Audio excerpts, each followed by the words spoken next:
Welcome back. This is KTN News Center. Many thanks for staying with us. Now, at least 15 people have been reported dead and 70 others rushed to the Kenyatta National Hospital after sustaining injuries in a fire incident at the Gikomba Market.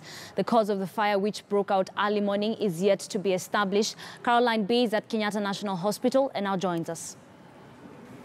Well, thank you very much, Ashley. I'm here at the Kenyatta National Hospital Accident and Emergency Center. So far, we have received a brief from the management of the hospital in itself, and concerning that they have received 70 patients, and that was at around 7:30 a.m. Of those, 28 were male and 42 were female.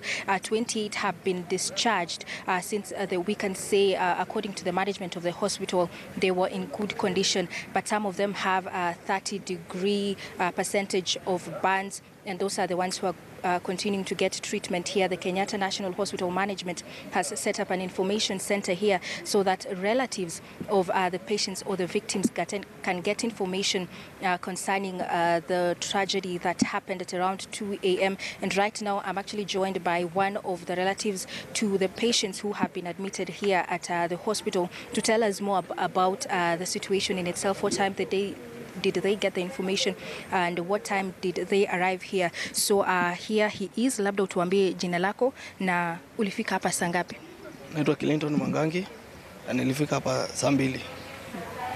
Nilipigiwa simu asubuhi na kazini yangu kaa nimelala. Akaniambia amka, plot ya brother yako imebani. Niliamka speed nikakimbia mpaka kwa hiyo plot.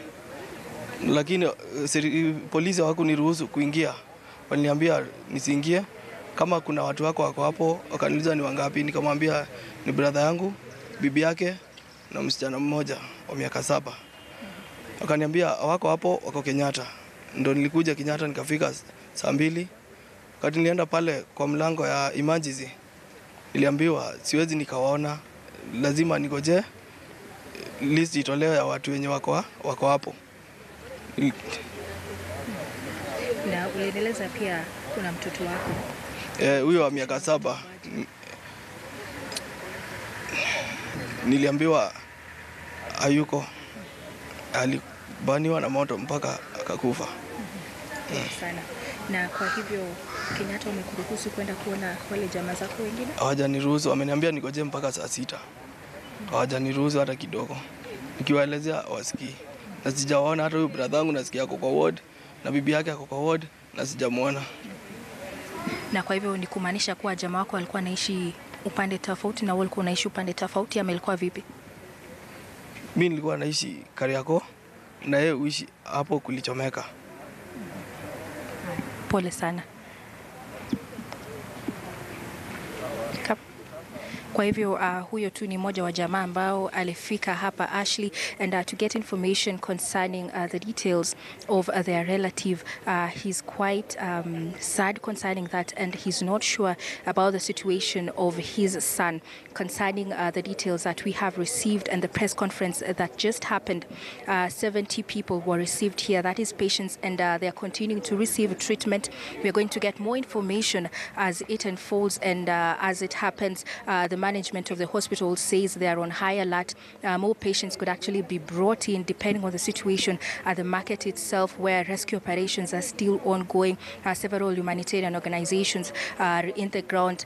And to think of it, this is not the first time Kenyatta Hospital is receiving fire patients. In 2017, there were 2 fire tragedies that happened at Gikomba Market, and it actually called for the attention of the president, who actually ordered for an investigation to happen, and he said that he was going to rebuild the Gikomba Market.